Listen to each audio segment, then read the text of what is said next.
नमस्कार, मैं हूं संदीप चौधरी। आज सबसे बड़ा सवाल में मैं बात करने वाला हूं उत्तराखंड की, जहां जबरदस्त आपदा आई आज सुबह। अब ग्लेशियर टूटा है या वहां पर कोई झील बन गई थी और वहां से पानी का जबरदस्त बहाव आया नीचे ऋषि गंगा प्रोजेक्ट की तरफ। तफसील से मैं हर चीज आपको बताऊंगा, लेकिन इस वक्त की बड़ी खबर यह है 150 लोगों के मारे जाने की आशंका है इस आपदा के चलते, इस कुदरती कहर के चलते। और क्या यह महज एक कुदरती कहर है? आज से 8 साल पहले भी इसी तरह की तस्वीरें उत्तराखंड ने देखी थी। केदारनाथ की तस्वीरें आपको ध्यान होगी। क्या यह महज कुदरती कहर है या इंसानी लापरवाही है? 2013 से भी हमने कुछ नहीं सीखा। अब आज हुआ क्या? आज ऋषि गंगा नदी, ये मैं आपको तस्वीरें दिखा रहा हूं। ऋषि गंगा नदी में यकायक पानी का बहाव बहुत तेज हो गया। अब कोई ऊपर झील बन रही थी या कोई ग्लेशियर, बर्फ का एक टुकड़ा, बड़ा टुकड़ा, ग्लेशियर का टुकड़ा, वो टूट गया और इसके चलते पानी का वेग, उसकी गति तेज हो गई। ऋषि गंगा नदी पर ही एक ऋषि गंगा पावर प्रोजेक्ट बन रहा है। यह एक निजी कंपनी बना रही है। 11 मेगावाट का यह प्रोजेक्ट है और वहां पर क्योंकि काम चल रहा था तो दोनों तरफ, नदी के दोनों तटों पर मलबा भी था। अब यह मलबे को खींचते हुए ऋषि गंगा नदी का यह पानी, और इस प्रोजेक्ट से लगभग 1-1.5 किलोमीटर नीचे धौली नदी है। धौली नदी मिलती है ऋषि गंगा नदी में, तो पानी का बहाव और तेज हो गया। मजदूर काम कर रहे थे, वो इसकी जद में, इसकी चपेट में आ गए। पानी बहा ले गया उन्हें, मलबे में वो दब गए। और इससे नीचे एक तपोवन पावर प्रोजेक्ट है। ये एनटीपीसी का पावर प्रोजेक्ट है 530 मेगावाट का, जो निजी कंपनी का, प्राइवेट कंपनी का पावर प्रोजेक्ट है। जहां पर सबसे पहले मार पड़ी वो 11 मेगावाट का, और तपोवन पावर प्रोजेक्ट ये 530 मेगावाट का पावर प्रोजेक्ट है। और वहां से पानी और गति पकड़ता चला गया। अभी जो खबर है, कर्णप्रयाग के नजदीक आकर थोड़ा वेग कम हुआ है, पानी की गति कम हुई है, क्योंकि यह सर्दियों का वक्त है। कुदरती कहर में भी कुदरत ने एक रास्ता दिखाया हमें। पानी का जल स्तर कम होता है सर्दियों में, यह गर्मियों में होता तो कर्णप्रयाग, रुद्रप्रयाग सब इस पानी के बहाव में इसकी मार झेलते, इसका दंश झेलते, जैसा 2013 में उत्तराखंड वासियों ने झेला था। केदारनाथ में जबरदस्त भीड़ थी, इसलिए मरने वालों की तादाद बहुत ज्यादा थी। यहां पर भीड़ नहीं थी। यह एक मेहरबानी, यह एक अच्छी खबर इस आपदा में जो हमें मिलती है। अब एसडीआरएफ, आईटीबीपी की टीम मौके पर लगा दी गई है। 200 से ज्यादा जवान आईटीबीपी के लगे हुए हैं राहत और बचाव के काम में। एनडीआरएफ की team, national disaster relief force जो है हमारी, उसके लोग भी लग गए हैं। हेलीकॉप्टर्स की मदद ली जा रही है, वायुसेना को बुलाया जा रहा है। प्रधानमंत्री नरेंद्र मोदी, गृह मंत्री अमित शाह, सूबे के मुख्यमंत्री त्रिवेंद्र सिंह रावत, सबने लोगों से अपील की है केंद्र और राज्य के बीच पूरी तरह से समन्वय बनाने की कोशिश की जा रही है। कंट्रोल रूम बना दिए गए। लेकिन अभी भी अहम सवाल यही है, कुदरत के साथ क्या हम खिलवाड़ कर रहे हैं? जो ये ऋषि गंगा नदी पर प्रोजेक्ट बन रहा है, यह नंदा देवी बायोस्फीयर रिजर्व का हिस्सा है। यह एक बफर जोन है। यहां पर पर्यावरणविद, जो एनवायरमेंटलिस्ट हैं, वो लगातार कह रहे थे कि नहीं, यहां पर पावर प्रोजेक्ट ना बनाए जाएं, खतरा है। लेकिन आधुनिकीकरण, बाजार का इतना दबाव है कि पावर प्रोजेक्ट बन रहे हैं। क्या उसका खामियाजा हम, आप, मैं और खास उत्तराखंड वासी झेल रहे हैं? यह भी अपने आप में एक सवाल है। छोटे प्रोजेक्ट क्यों नहीं? और अगर जो मैंने शुरुआत में कहा ग्लेशियर टूटा है, या हो सकता है वहां झील बन गई हो, जैसा कि 2013 में चौराबाड़ी झील वहां पर बन गई थी, तेज बरसात भी थी, आपको ध्यान होगा 8 साल पहले, और पानी का बहाव सबको बहा ले गया था। तो यहां पर रिमोट सेंसिंग, हम कहते हैं हम सॉफ्ट पावर हैं, विज्ञान में हमारा कोई सानी नहीं, हम अंतरिक्ष में न जाने कितनी सैटेलाइट्स भेज चुके हैं, तो ये रिमोट सेंसिंग से हमें इन बातों का अंदाजा क्यों नहीं लग पा रहा है? ये बहुत ही गंभीर, बहुत ही अहम सवाल है। हम इन्हें पहले क्यों नहीं पता लगा पाते? जब आपदा हो जाती है, जब देखिए ये पानी का बहाव क्या किया होगा, और वहां पर जो मजदूर काम कर रहे थे उनके पास तो कोई वक्त भी नहीं मिला, मलबे के नीचे दबे हुए हैं, 10 लोगों के शव बरामद किए जा चुके हैं। अब सरकारी अमला हरकत में आया हुआ है, आना चाहिए। आईटीबीपी, एनडीआरएफ, एसडीआरएफ के लोग काम में लगे हुए हैं, हम उनके जज्बे को सलाम करते हैं। अब रात का भी वक्त हो गया है, सर्दी का मौसम है, बचाव कार्य जारी है, लेकिन इसकी नौबत क्यों आई? इन तमाम सवालों पर हम बात करने वाले हैं। लेकिन पहले सुनिए प्रधानमंत्री, गृह मंत्री, सूबे के मुख्यमंत्री क्या कुछ कह रहे हैं, सुनिए। नुकसान की खबरें धीरे धीरे आ रही है। मैं उत्तराखंड के मुख्यमंत्री श्री त्रिवेंद्र रावत जी, भारत सरकार के गृह मंत्री श्री, एनडीआरएफ के अफसर, उन सबसे निरंतर संपर्क में हूं। वहां पर राहत और बचाव का कार्य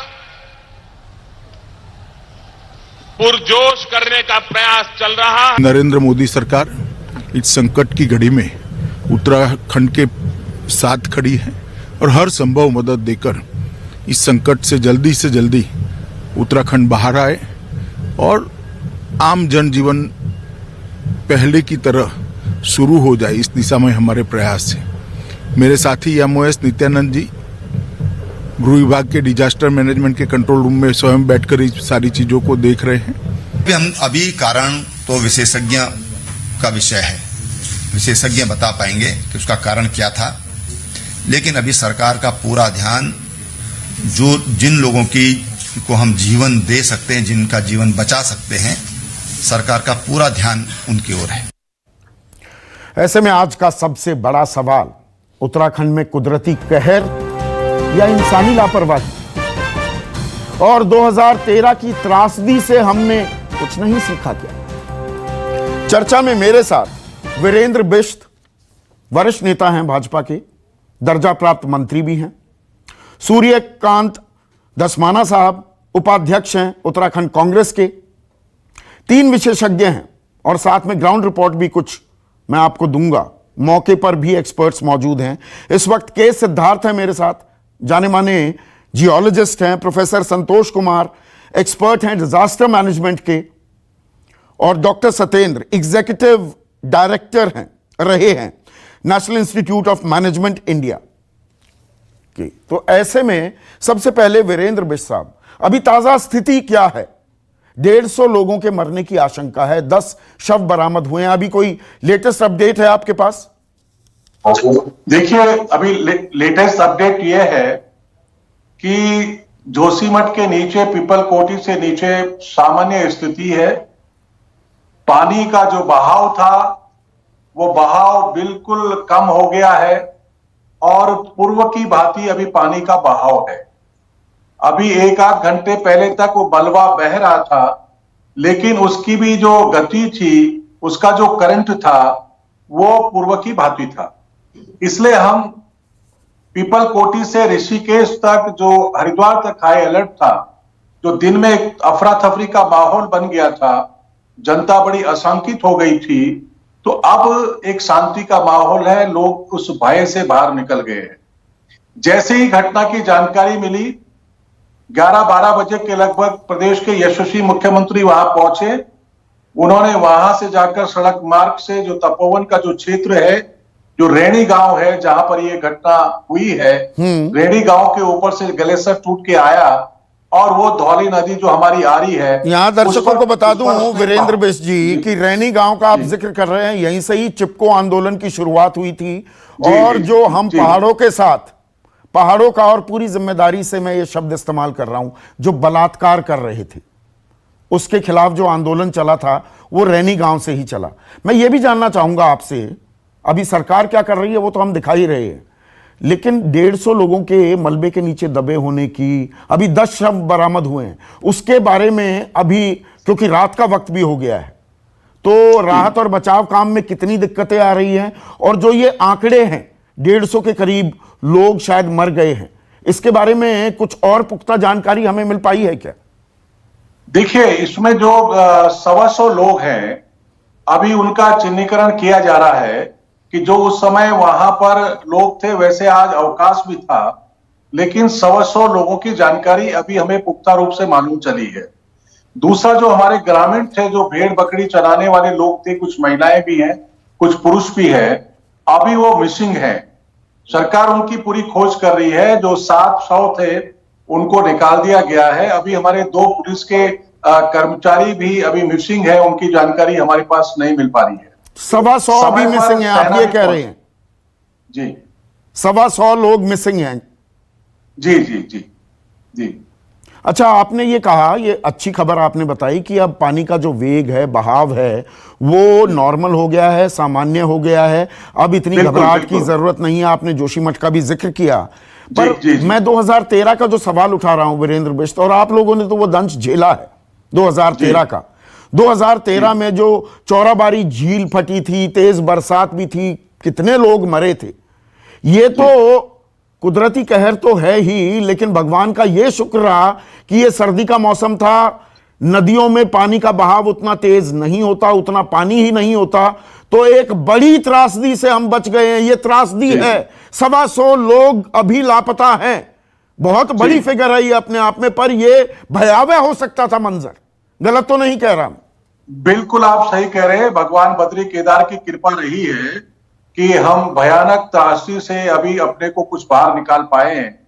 लेकिन जो हमारे बीच से जो साथी हैं, हमारे यहाँ के जो कर्मचारी थे, जो दैनिक श्रमिक थे, वो हमारे बीच में नहीं है। ये दुखद घटना है। हमारे जो पुल थे, जो झूला पुल थे, जोशीमठ से ऊपर हमारे 4 झूला पुल क्षतिग्रस्त हुए हैं। और भगवान बद्री की कृपा रही कि जोशीमठ और जो बद्रीनाथ मार्ग को जोड़ने वाला पुल है, मेन पुल है, उसके नीचे से ही ये जो पानी का वेव है वो निकला है।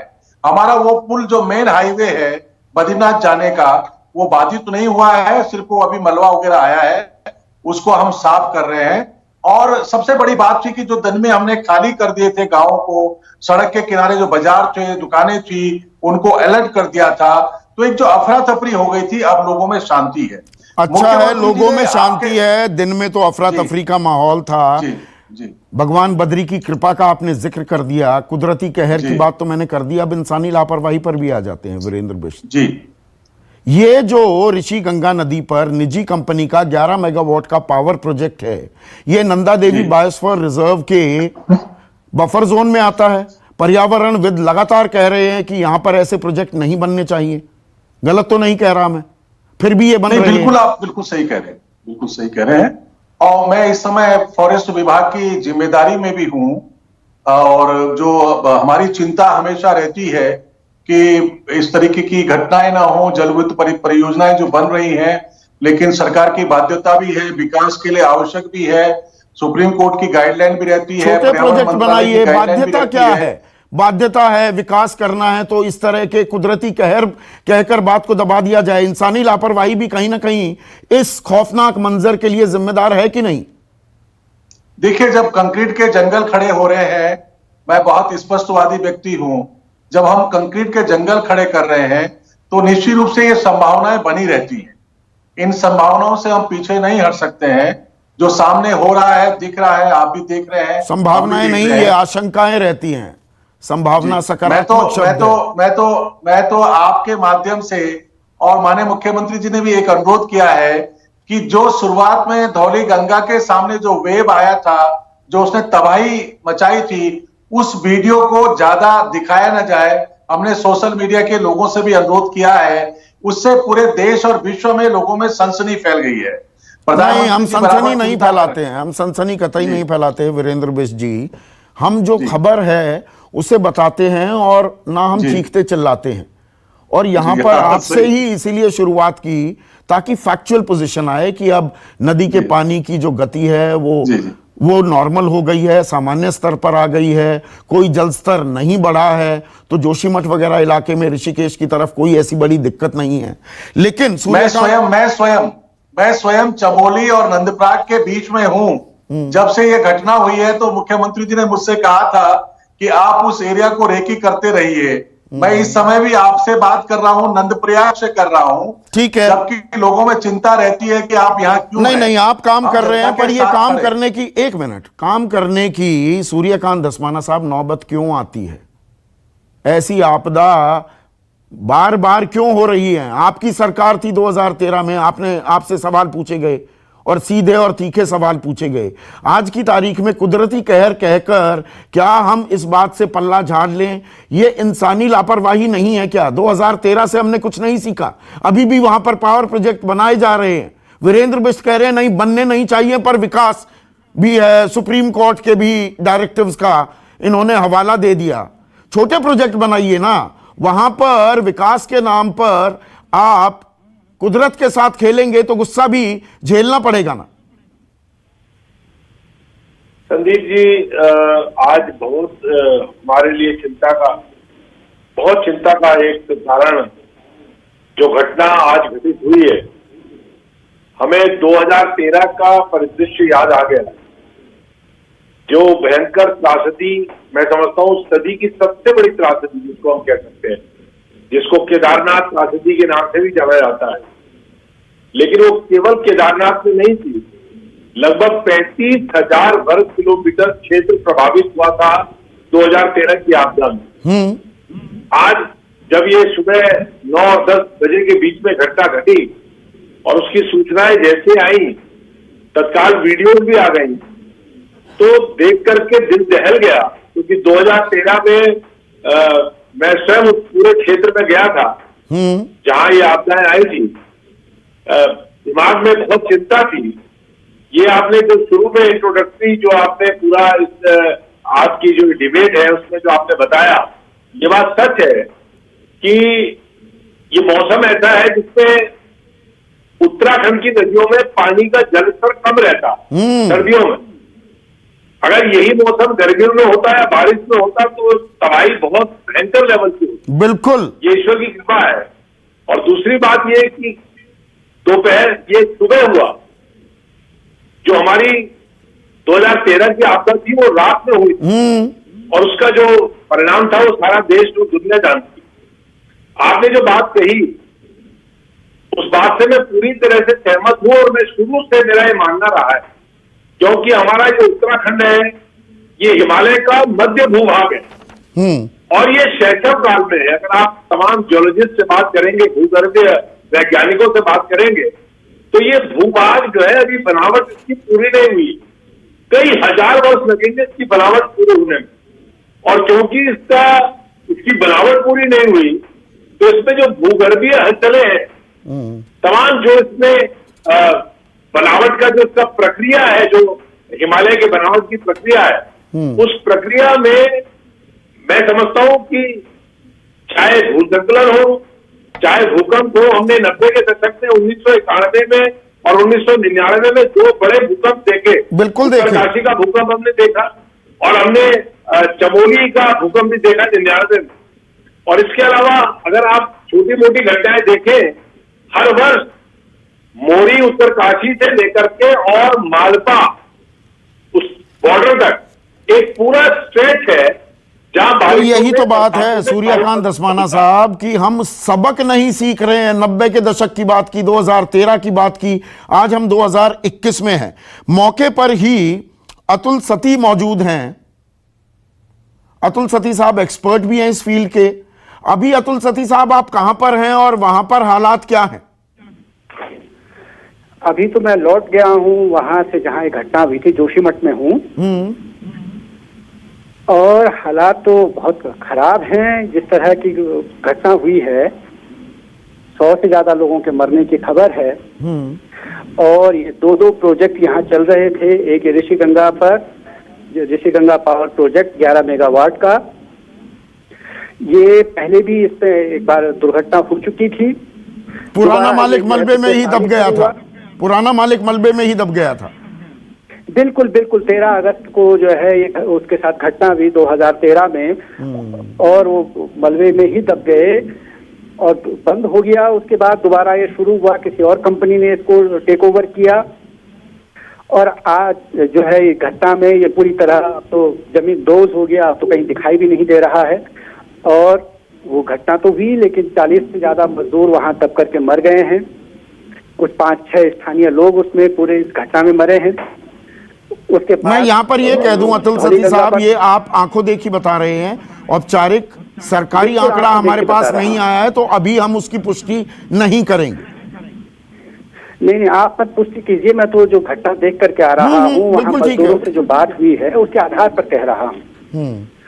और ये उसका बाद जो है ये मलबा धौली गंगा में आया है। धौली गंगा में नेशनल थर्मल पावर कॉर्पोरेशन का प्रोजेक्ट है 530 मेगावाट का, वो भी वॉश आउट हो गया है पूरी तरह से। उसमें पूरा मलबा पूरी नदी में दिखाई दे रहा है। वहाँ 50 से ज्यादा मजदूर टनल में फंसे हुए थे, जिनको अभी आईटीबीपी कह रही है कि 12 लोगों को उन्होंने किसी को निकाला है।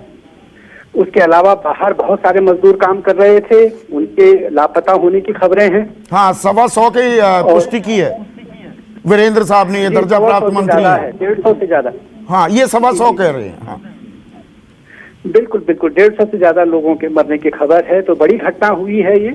और मैं ये जोड़ना चाहता हूँ साहब इसमें ये कि लगातार इन प्रोजेक्ट को लेकर के हम लोग यहाँ पर जो पर्यावरण को लेकर के, जंगलों, जमीन, पानी को लेकर के बोलते रहे हैं। हम लोग लगातार कहते थे कि ये जो है ऐसी घटनाओं को बढ़ावा देगा। जहाँ ये घटना शुरू हुई है, जहाँ ये एवलांच आया है या ग्लेशियर आया है, वहाँ जब ये प्रोजेक्ट बन रहा था तब अंधाधुंध विस्फोट किए जा रहे थे। अभी 4-5 साल पहले वहाँ जो है वन निगम ने बहुत बड़े जंगलों की कटाई की। हम लोगों ने इस पर आपत्ति की, ज्ञापन दिए, लिखा सरकारों को कि देखिए इस तरह के अंधाधुंध वहाँ जंगलों की कटाई ना हो। ये वही जगह है जहाँ चिपको आंदोलन शुरू हुआ, हाँ, रैनी गांव, जहाँ की गौरा देवी थी, रैनी गांव। और उसी चिपको की भूमि पर जो है हजारों पेड़ काटे गए और विस्फोट करके ये परियोजना बनाई गई। बहुत बहुत शुक्रिया अतुल सती साहब, बहुत बहुत शुक्रिया। आपने कुछ चीजें पर्सपेक्टिव में रखी हैं। तो के सिद्धार्थ, मुझे ये बताइए, जो यहाँ पर अतुल सती कह रहे हैं कि लगातार भूगर्भ वैज्ञानिक जो हैं और जो स्थानीय लोग थे वो सवाल उठा रहे थे, आवाज उठा रहे थे, ऐसा मत करिए, वहां जंगल काटे जा रहे हैं, पहाड़ों को नंगा किया जा रहा था, वी वर इनवाइटिंग ट्रबल, हम न्योता दे रहे थे क्या इस आपदा को? अगर ये मैं कहूं, कड़वी बात कह रहा हूं, क्या यही हकीकत है? बिल्कुल संदीप जी, न्योता देने की ही बात है यह। आप देखिए, आप वास्तविक रूप में आप इस बात को आपने सही बताया कि 2013 की त्रासदी से हम लोगों ने बहुत कुछ नहीं सीखा है। आप इस जगह पर इस बार तो स्नोफॉल कम हुआ तो जो ग्लेशियर्स इतने कंसोलिडेट होने चाहिए थे उतने कंसोलिडेटेड होते भी नहीं, पहली बात की। दूसरी बात है कि इस जगह पे पूरी तरह से यहाँ पर लकड़ी के घर को हटाकर हम लोगों ने अब कंक्रीट के घर बनाने शुरू कर दिए हैं। और जब ऐसे कंक्रीट के घर बनते हैं तो उनसे अर्बन हीट आइलैंड इफेक्ट, मतलब टेम्परेचर बढ़ता है, दूसरा कारण बना। तीसरा कि हिमालयन इकोसिस्टम पर, मतलब हिमालय के पारिस्थितिक तंत्र पर और पर्यावरण के ऊपर में हमारी बहुत चर्चा नहीं होती है। हम लोग मानते हैं कि हमारे पास में ग्रांटेड, हम लोगों ने हिमालय को बिल्कुल विकास के नाम पर कुदरत से हम खेल कर रहे हैं। कुदरत कह रही है मत करिए ये खेल। बिल्कुल बिल्कुल। अच्छा, उसके ऊपर से जो अभी आपके कॉरेस्पॉन्डेंट साहब ने बताया कि यहाँ पर इतने ब्लास्टिंग करते हैं तो कितने रॉक को, कितनी चट्टानों को आप कमजोर करते हैं इस स्थान पर, वो कमजोर भी आपने किया। पेड़ों को आपने यहाँ पर काट भी दिया। अब सोचिए कि उत्तर काशी में जो आया था उस जगह पर पेड़ों को लोगों ने काटा था, वहां के एडमिनिस्ट्रेशन ने, और ओक को काट कर पानी लगा दिया था। बेवकूफी के पराकाष्ठा थी। यहाँ से पेड़ को ही हटा दिया पूरी तरह से। अब ये ट्रबल इनवाइट करने के लिए तो है कि आप नहीं, जो ये ऋषि गंगा नदी पर जो ये 11 मेगावाट का निजी कंपनी पावर प्रोजेक्ट बना रही थी, यही अतुल सती बता रहे थे 2013 में पुराना मालिक खुद मलबे में दबकर उनकी मौत हो गई थी, पर हमने वो सिग्नल्स नहीं पकड़े। मालिक बदल गया पर पावर प्रोजेक्ट वहां का वहां रहा। हम लोग अभी भी नहीं पकड़ पा रहे संदीप जी, हम लोग ये सिग्नल अभी भी नहीं पकड़ पा रहे हैं। ये भी त्रासदी एक सिग्नल है, और ये सिग्नल है किस बात का कि आप ऐसी त्रासदी को आप प्रिवेंट भी कर सकते हैं। मान लेते हैं कि आपने कुछ गड़बड़ किया है तो आप इसे प्रिवेंट भी कर सकते हैं। प्रिवेंशन करने के लिए हमारे पास में 10 तरीके हैं जिसे प्रिवेंट कर सकते हैं। आपको इसके लिए क्या करना है, तो सैटेलाइट के थ्रू सर्विलेंस करना है, ह्यूमिडिटी सेंसर्स लगाने उस जगह पर, हवाओं के सेंसर लगाने हैं, स्नो डेप्थ के सेंसर्स लगाने उस जगह पर, स्थानीय विद्युत तो किस मुहूर्त का इंतजार कर रहे हैं हम? 2013 में इतनी बड़ी त्रासदी हो गई तो कौन सा मुहूर्त है, शुभ मुहूर्त है कि ये काम हम शुरू करेंगे? और ये सिर्फ यहाँ समस्या नहीं है, अरुणाचल प्रदेश में अभी एक भीषण समस्या आने वाली है। आप इस चैनल के ऊपर में रिकॉर्डेड रहेगा, आप मान लेंगे जिस जगह पर डैम नहीं बनाना चाहिए था, बांध नहीं बनाना चाहिए, उस जगह पर हम लोग बांध बनाए जा रहे हैं और अरुणाचल प्रदेश में एक भीषण त्रासदी आने वाली है। यहां पर तो आई ही आई, और सेंट्रल हिमालयन जोन, जैसा कि मंत्री जी ने भी कहा, बीजेपी से आपके प्रवक्ता भी ने कहा कि सबसे अनस्टेबल जोन है पूरे के पूरे हिमालय का, और इस जगह पर अगर हम लोग ऐसा काम करते हैं तो जाहिर है समस्या होनी ही होनी है इस जगह पर। डॉक्टर सतेंद्र, खास अगर आप पर्वतों पर जा रहे हैं, पहाड़ों पर अगर आप विकास करना चाहते हैं तो आपको मालूम होनी चाहिए ना कि लक्ष्मण रेखा हमें कहां खींचनी है। विकास करिए, बाय ऑल मींस करिए, लेकिन कुदरत के साथ खिलवाड़ करके, और ये बिल्कुल मैं इसको कांग्रेस बीजेपी नहीं बनाना चाहता हूं, सरकार कोई भी हो, धड़ल्ले से काम तो चल रहा है ना। 90 के दशक में भी यहां भूकंप भी आए, भूस्खलन भी हुआ, 2013 में हुआ, अब 2021, ढाक के वही 3 बात है ना। सरकारें बदलती रही हैं, नीतियां नहीं बदली। हाँ, आपकी बात से बिल्कुल हम सहमत हैं संदीप। इसमें 2-3 बातें और भी बताएंगे कि थोड़ी बात के आपको अनुमति लेकर आपकी बात को संशोधित करेंगे। हम लोगों ने वृद्धि पर अधिक ध्यान दिया है, विकास पर नहीं। विकास सर्वांगीण होता है, हॉलिस्टिक होता है, बहुआयामी होता है, मल्टी डायमेंशन होता है। उसमें सिर्फ इकोनॉमिक ग्रोथ को ही नहीं लेते हैं, उसमें सिर्फ पैसा कमाने की बात को नहीं करते हैं, उसमें हम लोग पेड़ पौधों को भी लगाते हैं, लोकल कम्युनिटी को भी लेते हैं, स्थानीय विद्युता का भी हम लोग उपयोग करते हैं। और विकास का मतलब यह भी होता है कि सस्टेनेबल रहे, आज भी हो, कल भी हो, और होता भी विकास हम देखिए। दूसरी बात कि अगर तो पास में टेक्नोलॉजी है, कुछ ऐसी चीजें जहां पर इतनी अधिक जनसंख्या रहती है और लोग भी रहते हैं, मतलब आइडेंटिफाई कर सकते हैं लोग, कुछ करके बहुत फर्क करके इसे दूर भी। थोड़ी सी आवाज आपकी क्रैक हो रही है डॉक्टर सतेंद्र। देखिए, जो आपने कहा ना, और आपने वो बुकलेट भी दिखाई, सरकार ने आपकी बहुत सारी रिकमेंडेशंस मानी हैं।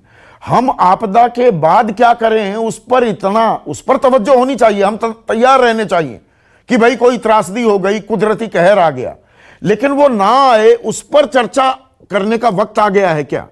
उसे हम नजरअंदाज कर देते। नहीं, बिल्कुल आपने सही फरमाया। और मैं तो बिष्ट साहब से ये अनुरोध करूंगा, वीरेंद्र बिष्ट जी से, कि जो हमारी जो रिकमेंडेशंस है, ये गवर्नमेंट की रिकमेंडेशंस है, कोई प्राइवेट बॉडी की नहीं है।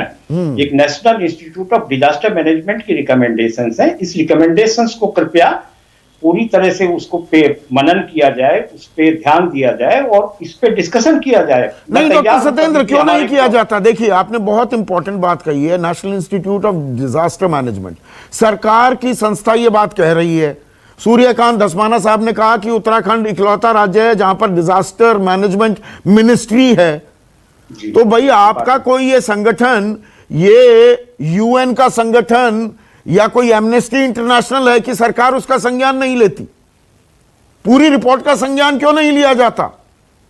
हमारी ही रिपोर्ट है, हमारी ही सरकारें हैं, उत्तराखंड की सरकार भी हमारी है, केंद्र की सरकार भी हमारी है, और ये लोग जो मरे हैं वो भी हमारे हैं। मैं तो ये कहूंगा संदीप जी कि हर एक डिजास्टर कोई लेसन्स देता है, हर एक सबक कुछ छोड़ के जाता है, उस सबक पे काम करने की आवश्यकता है। यदि उन सबक से हम कुछ सीख सकते हैं तो सर्टेनली हम डिजास्टर को आगे कम कर सकते हैं। अभी हमारा रिस्पांस का काम अच्छा हो रहा है, मिटिगेशन और प्रिवेंशन का जो काम है, जो रोकथाम का काम है, उसके न्यून करने का काम है डिजास्टर के रिस्क को, उस पर ध्यान देने की आवश्यकता, और ये तभी ध्यान दिया जा सकता है, जैसे सिद्धार्थ जी ने बताया कि डिजास्टर मैनेजमेंट जो है डेवलपमेंट के साथ में पूरी तरह से मिलके चले, दोनों एक ही। लेकिन अभी क्या हो रहा है कि दोनों अलग अलग डायरेक्शन में जा रहे हैं। अगर मान लीजिए तो ये बड़ी कॉमन सेंस की बात है। अब 1 मिनट है मेरे पास। कॉमन सेंस की बात है प्रोफेसर संतोष कुमार, लेकिन वो कहते हैं ना, common sense is not so common. हम बेसिक बातों को कहीं ना कहीं भूल जाते हैं। और मैं आपसे फिर एक आखिरी सवाल, कड़वा सवाल पूछना चाहूंगा। 2013 से हमने कुछ नहीं सीखा, 2021 से कुछ सीखेंगे आपको लगता है? देखिए 2013 में भी सीखा है संदीप जी, ऐसी बात है। पूरे स्ट्रक्चर ढांचे में पहली बार ये 15वीं जो वित्तीय फाइनेंस कमीशन आया है और एलोकेशन किया है जोखिम को कम करने के लिए। डिजास्टर के पहले सारे जो काम करने हैं उसके लिए धन का भी उन्होंने व्यवस्था, रिसोर्स के allocation first time in the history of Indian financial system में हुआ है।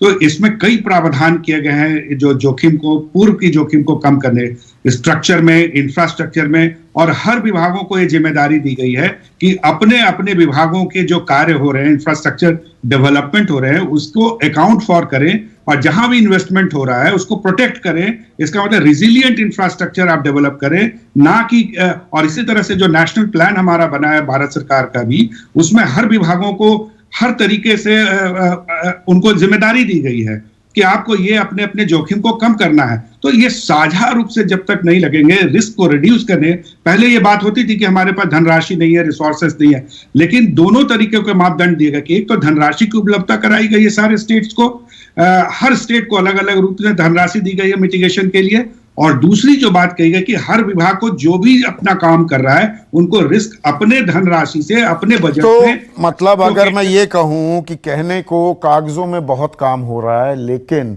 अभी भी कुदरती कहर जो है वो हमारा पीछा नहीं छोड़ रहा है। सिर्फ कुदरती कहर हो तो समझ में आता है,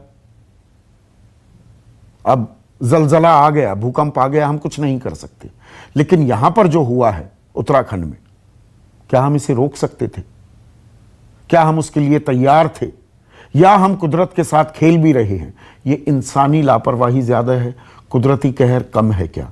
ये थोड़े ऐसे कड़वे सवाल हैं। सब सरकारों को, केंद्र सरकार हो, राज्य सरकार हो, सबको सोचना होगा ताकि मासूम लोगों की जान ना जाए। इसी उम्मीद के साथ अभी के लिए बस इतना ही। नमस्कार। खास जड़ी बूटियों